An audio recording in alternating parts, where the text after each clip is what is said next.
good start this time as they go uphill towards the right turn, gets in front of defending champion Dave Ward. Norman Beggs 360 on the inside of Ward.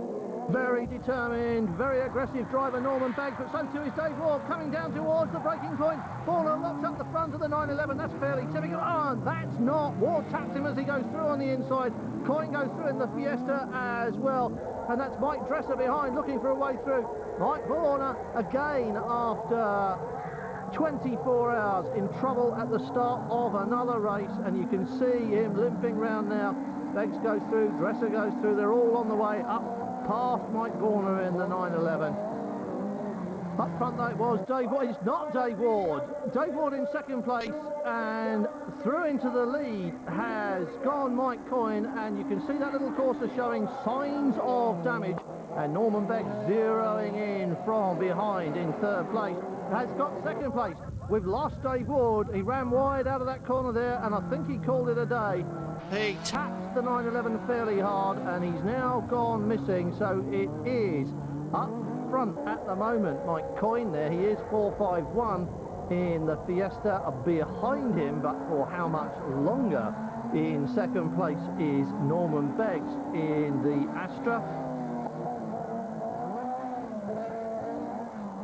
And the circuit has dried out very nicely, very tight and twisty, and it really does favour local experts, and I think we're about to see that demonstrated.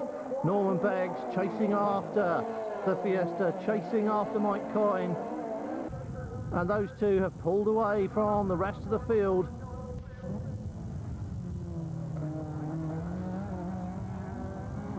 Well, Coyne under pressure, and Norman Beggs does know how to apply it, but he just can't quite close up. And it looks to me as if Coyne has got this one sewn up as long as he can keep his head. Now, we've seen this happen in the previous two outings. Once you're in the lead, it's very difficult to be dislodged.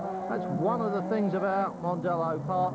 It's not perhaps quite so true now that the conditions have cleared up enormously, but you can see that Mike Coyne has got the wipers on. Visibility is not as good as it could be. There's still a certain amount of slurry on this surface, and Norman Beggs will be suffering from that.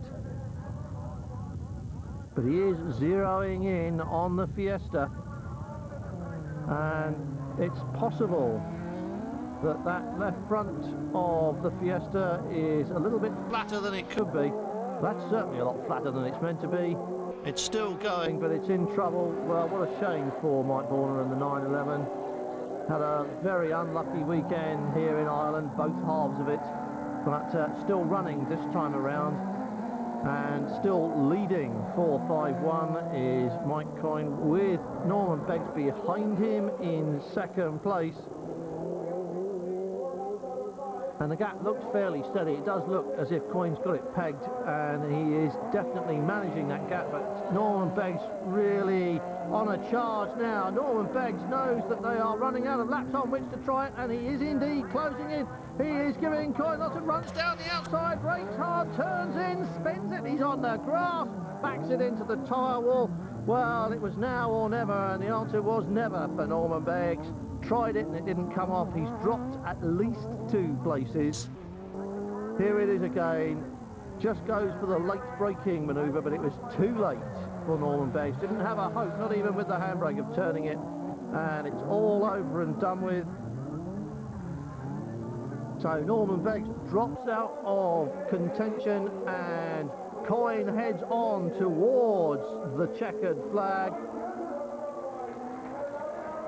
Local hero wins the day while defending champion hits trouble. Those are the headlines from this one, and as you look at the leaderboard, it's worth knowing that a second place in as many days has boosted Norman Beggs to the top of the points table. Super.